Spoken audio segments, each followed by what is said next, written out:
Hello there and welcome to World News Program. I'm Karim Fazakir, your host for tonight. Coming up next are the headlines.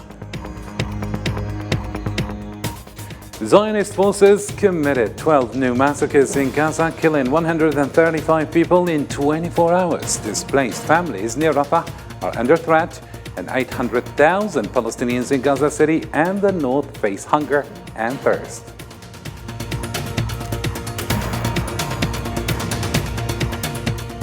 After 100 days of conflict, the UN rejects forced displacement of Palestinians. Algeria urges global unity, and the Security Council renews the call for a ceasefire.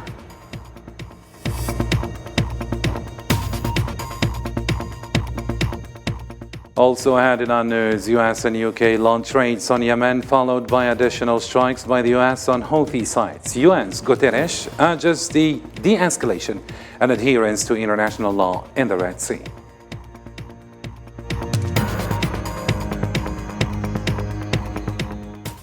And excitement built across Africa ahead of the opening match of the 2023 Africa Cup of Nations. Host nation, Ivory Coast, got the tournament underway when they faced Guinea-Bissau in Group A. The details after the break.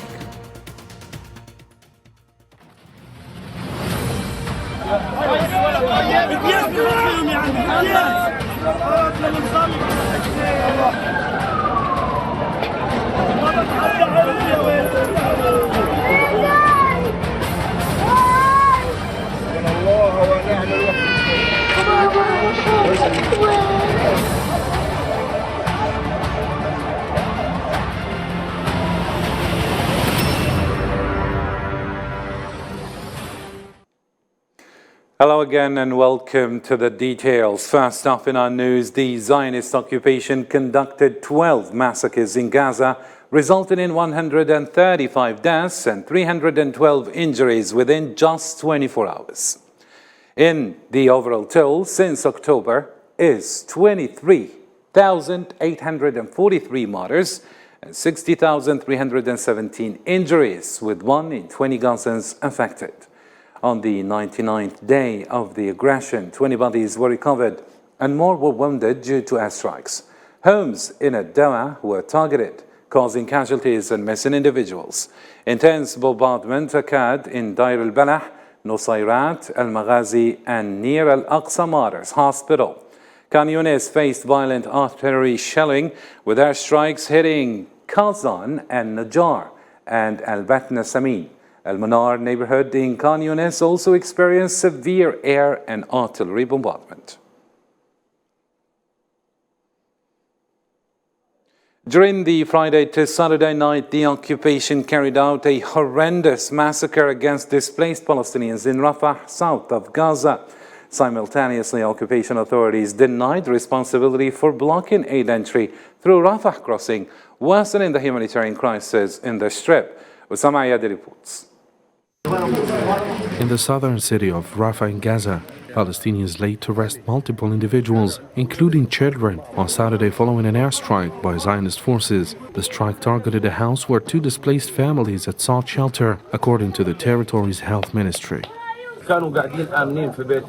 They were safe in their home, each one with his wife and children. They were all having dinner, and they died while they were having dinner. This child died while she was hungry. While she was eating a piece of bread with nothing on it. Residents of the Rafah region, who once considered it a safe haven from continuous shelling by Zionist forces, are now fleeing the area. The Rafah hospital received an influx of Palestinians, predominantly children and women, after the latest attack orchestrated by the occupying forces. This house sheltered me and my children. I was preparing to marry my son, who was going to live there. We are peaceful people. They hit us without warning. At Al-Najjar hospital in Rafah, grieving Palestinians are attempting to identify their loved ones in an improvised morgue set up on the hospital's ground. Intense nighttime bombardments struck various targets in the southern part of Gaza, where hundreds of thousands of displaced people sought refuge. We were hit while we were at home. It was unimaginable, this hit. It was very violent. We started screaming, and I couldn't move until someone hit me, pulled me out and pulled me on a cart. Despite ongoing UN court hearings in The Hague regarding South Africa's accusations of genocide in the territory, the Zionist occupation persisted in its overnight bombardment of Gaza. The Zionist war machine continues its unremitting assault on the Palestinian people, resulting in a rise in death toll and countless wounded. The number of casualties is expected to climb further, particularly as some victims remain trapped beneath the rubble and rescue workers face challenges in carrying out their mission to save lives.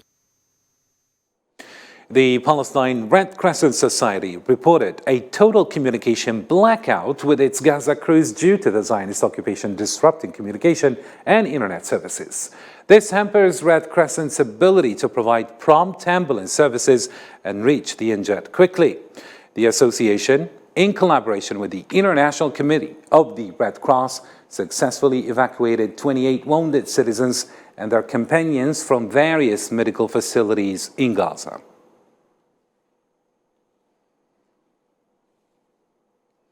Health workers at Nasser Medical Hospital in Khan Younis are grappling with a shortage of medical supplies, a situation further complicated by ongoing Zionist bombings and a rising number of wounded and sick. The hospital has also become a refuge for displaced individuals seeking safety amid the conflict. Here's Zahra Farjani with the story. In the occupied Gaza Strip, the persistent and genocidal war waged by the Zionist entity has left a handful of exhausted doctors and nurses grappling with the collapsed health system. Nasser Hospital in Khan Younis, after enduring 3 months of intense bombardment by Zionist occupation forces, now faces the daunting task of treating a staggering number of wounded patients with whatever limited medical resources are available.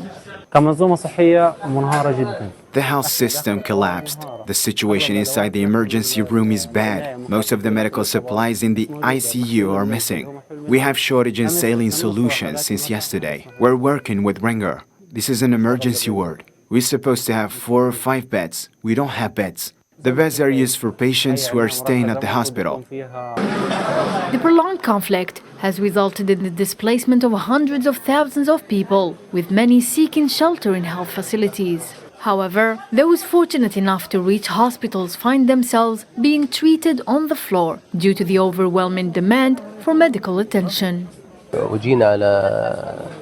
I'm displaced from Gaza City. We came to Nasser Hospital. Fortunately, we sleep in the corridors. The healthcare in Nasser Hospital is in bad condition. There is no treatment. When we ask for medicine, they tell us they don't have it. The situation is bad.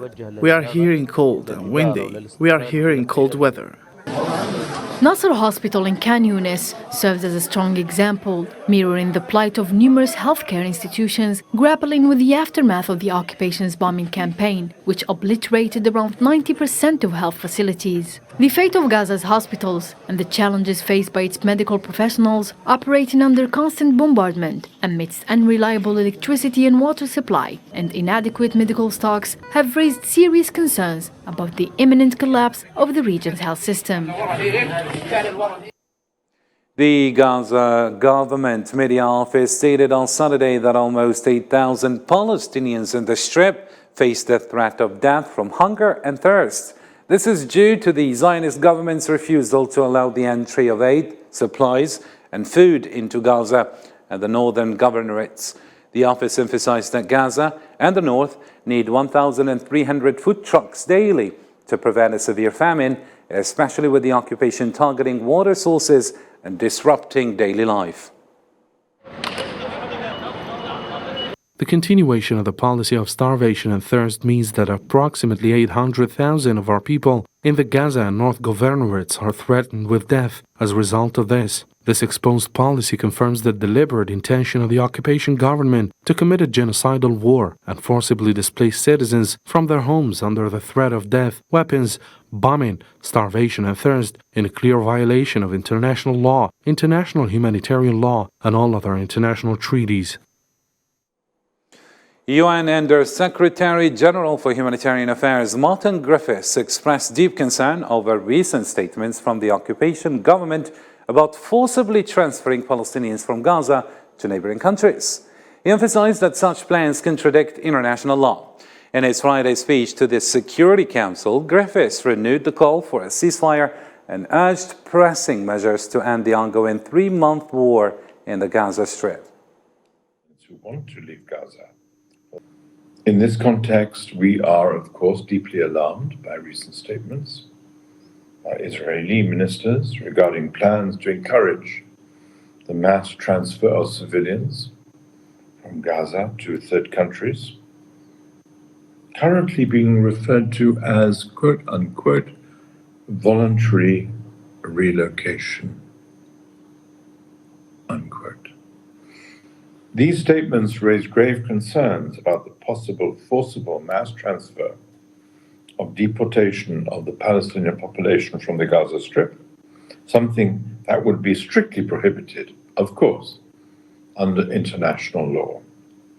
And any attempt to change the demographic composition of Gaza must be firmly rejected. Algeria's permanent representative to the UN, Ammar bin Jama, urged the international community, especially the Security Council, to unite and reject the forced displacement of Palestinians during a Security Council meeting on the matter. Ambassador bin Jama echoed Algerian President Abdelmajid Tebboun's assertion that the events in Gaza are a stain of disgrace on humanity, emphasizing that silence amounts to complicity. Algeria emphasized the Palestinians' right to remain on their land, opposing plans aimed at displacing them and liquidating the Palestinian cause by removing residents from occupied lands. على المجتمع الدولي خاصة مجلس الأمن.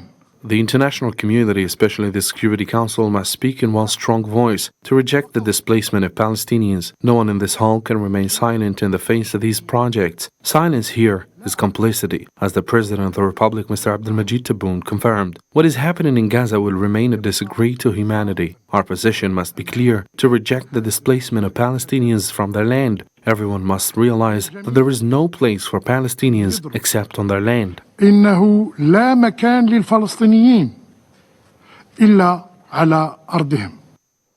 The UN Security Council addressed the worsening situation in the Gaza Strip on Friday, with several members urging an immediate ceasefire. Algeria reiterated its call for an urgent and lasting ceasefire in Gaza, reaffirming steadfast support for the Palestinian people until the establishment of their independent state with Al-Quds al-Sharif as its capital. Delegates from participating countries emphasized the need for a Gaza ceasefire and the delivery of additional life-saving aid to the stranded Palestinians. نجتمع اليوم ألا يكفي قتل أكثر من 30,000 شخص. Isn't it enough to kill more than 30,000 people, including more than 10,000 children? Isn't it enough to injure more than 60,000 people? Isn't it enough to demolish more than 60% of Gaza's buildings? Isn't it enough that all the residents of Gaza now face the threat of famine? Yes, all residents of Gaza. Will the international community accept that more than 2 million people remain suffering from hunger and disease? We renew our demands for an urgent and permanent ceasefire in Gaza. We also renew our firm support for the brotherly Palestinian people until they establish their independent state with Holy Al-Quds as its capital. حتى إقامة دولته المستقلة وعاصمتها القدس الشريف. And as global outcry, thousands rallied in London on Saturday urging an immediate ceasefire in Gaza as the genocidal war neared its 100th day.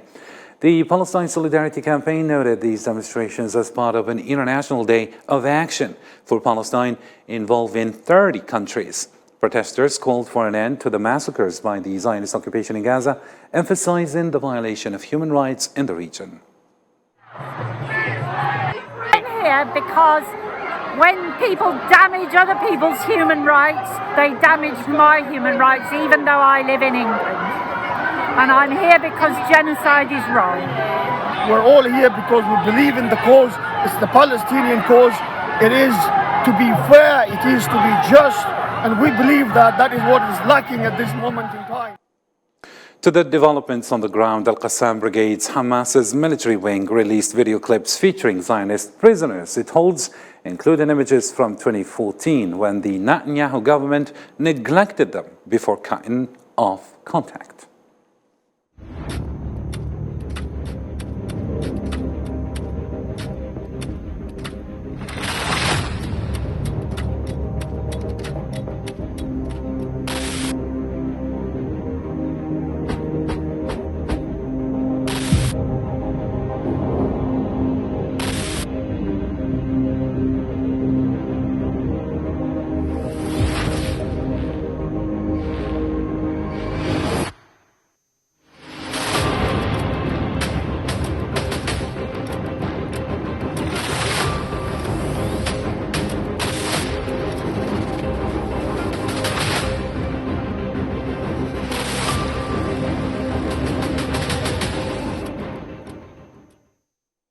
Al-Qassam Brigades released footage showing its fighters engaging with clashes or in clashes with the occupation soldiers and vehicles on the outskirts of Khan Yunis, south of the Gaza Strip.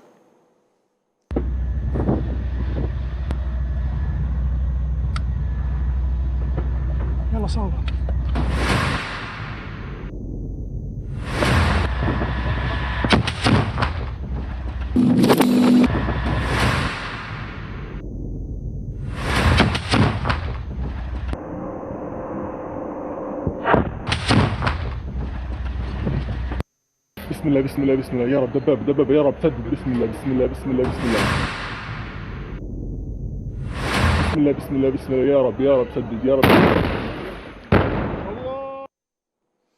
Azzuddin al-Qassam Brigades, the military wing of Hamas, claimed to have targeted 4 Zionist Merkava tanks and a troop carrier east of Khan Yunis in the southern Gaza Strip using Yasin shells. The statement also mentioned targeting a Zionist foot force with a TPG shell, resulting in the death of some members. Al-Qassam claimed to have directly eliminated 2 Zionist soldiers at close range. Additionally, rocket salvos were fired from the northern Gaza Strip toward occupied Palestinian territories as part of Operation Al-Aqsa Flood, with the military media of Al-Qassam Brigades publishing video scenes of the operation.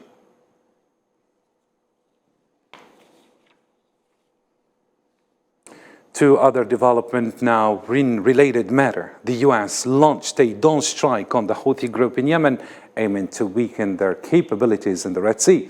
Global condemnation followed, with concerns raised about escalating tensions. Islam Sid reports. In the early hours of Saturday, the United States launched another strike targeting the Houthi group in Yemen, citing its objective as weakening the Houthi capabilities to launch attacks in the Red Sea. The move has prompted condemnation from various countries and individuals worldwide, with observers warning that such actions could drag the entire region into an unending conflict. As news of the attack spread, voices from across the globe criticized the strikes. The United Nations emphasized its concerns regarding the escalating tensions in the Red Sea, urging parties involved not to further aggravate the already volatile situation. Noting that airstrikes were launched yesterday across multiple parts of Yemen by the United States and the United Kingdom, and with the support of other countries. The Secretary General underscores that Security Council Resolution 2722 must be fully respected in its entirety. While the Western coalition supported the strikes on Yemen, Russia stood in opposition during a Security Council meeting, denouncing the attacks as blatant aggression against civilians. The so-called international coalition, US, UK and allied countries all carried out a mass strike on Yemeni territory. I'm not talking about an attack on some group within the country, but an attack on the people of the country. On the whole, aircraft were used, warships and submarines too. Algeria also voiced deep concern, emphasizing that the use of force would only serve to complicate the situation further. Algeria stressed that military intervention cannot ease the tensions in the Red Sea region. Algeria calls for restraint and caution at this critical juncture to avoid further escalation.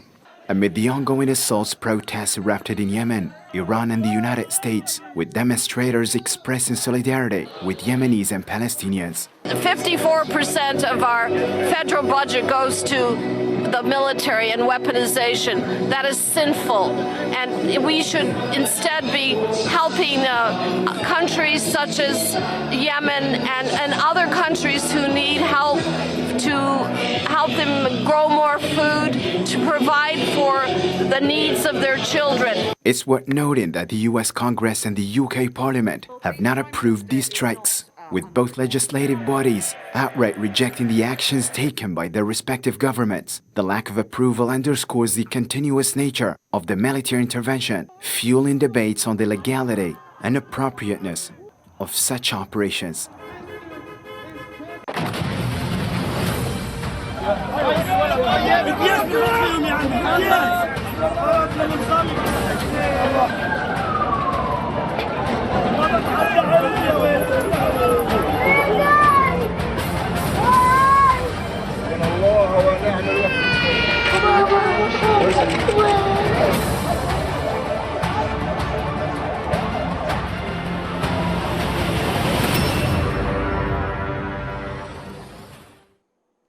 To other world news now, Australian-born Mary Donaldson will become Queen of Consort of Denmark when her husband Frederick is proclaimed king in Copenhagen on Sunday afternoon, local time. The run of events promises the pomp and ceremony you'd expect from a royal coronation. The details with Salma Nassim. This week, Denmark witnesses a historic event as Queen Margaret II abdicates the throne, a first in 900 years. Crown Prince Frederik, alongside with his wife, Crown Princess Mary Elizabeth Donaldson, is set to take over a succession announced by Queen Margrethe during her New Year's Eve address, signaling a passing of the torch to the next generation. More than half of the Danish population has never known anything else but the Queen. She's really the embodiment of Denmark. She's like to many people, I really think she's the soul of the nation. She's the mother of the nation. She's a very, very special person. I think she's very, very popular. I think a lot of people just want to come and be here, show their respects. Mary Elizabeth Donaldson, born in 1972 in Hobart, Tasmania, to Scottish academic John Dalglish and the late Henrietta Donaldson, studied law at the University of Tasmania, earning her bachelor's degree in 1994. Meeting Crown Prince Frederik during the Sydney Olympics, the couple began a long-distance relationship, eventually going public in 2001. Mary moved to Denmark in 2002, mastering the language and converting to the Lutheran Church. Also, it's a new period, as showing the Queen is showing the modern way of leaving the responsibility to a younger person. I've seen some programs from Australia and from Tasmania yesterday, and they're thrilled that they have a queen. But we have had her for the past 25 years, so she's Danish. I don't consider that she's from another country. She's Danish. The anticipated generational change is expected to be well received by the Danish people, with an impressive 85% public approval rating for the royal couple, according to the author and palace expert Thomas Larsen. As Crown Prince Frederik and Crown Princess Mary take on their new roles, Denmark enters a new chapter, embracing the transition with optimism and continuity in its rich history. More stories making headlines around the globe with Sofian Kenturi now. France's Foreign Minister Stéphane Séjourné promised continued backing for Ukrainian support for defense manufacturing cooperation in Kiev. The French minister added that he would work in the coming days and weeks to fix EU and bilateral legal issues to help French companies set up more military production facilities in Ukraine, without saying what these legal issues were. Taiwanese voters pushed the ruling Democratic Progressive Party's presidential candidate Lai Ching-te into power, strongly rejecting Chinese pressure to spurn him, as China said it would not give up on achieving reunification. Lai's party, which champions Taiwan's separate identity and rejects China's territorial claims, was seeking a third successive four-year term, unprecedented under Taiwan's current electoral system. A mudslide brought on by heavy rains in northwest Colombia killed at least 23 people and injured dozens. The mudslide, which happened Friday afternoon, covered a busy highway that connects the cities of Quibdó and Medellin in the Pacific province of Choco. An unknown number of people are still missing as mud completely engulfed several cars on the road. Over 10 days after the devastating earthquake shook central Japan's Ishikawa, one of the worst-hit cities, Hakui, carried out safety inspection on its remaining buildings this week. The powerful earthquake, of up to 7.6 magnitude, jolted the prefecture and its vicinity on January 1st. It damaged a large number of buildings in Hakui, leaving many residents nowhere to go and only to find shelters to avoid the hazards of aftershocks.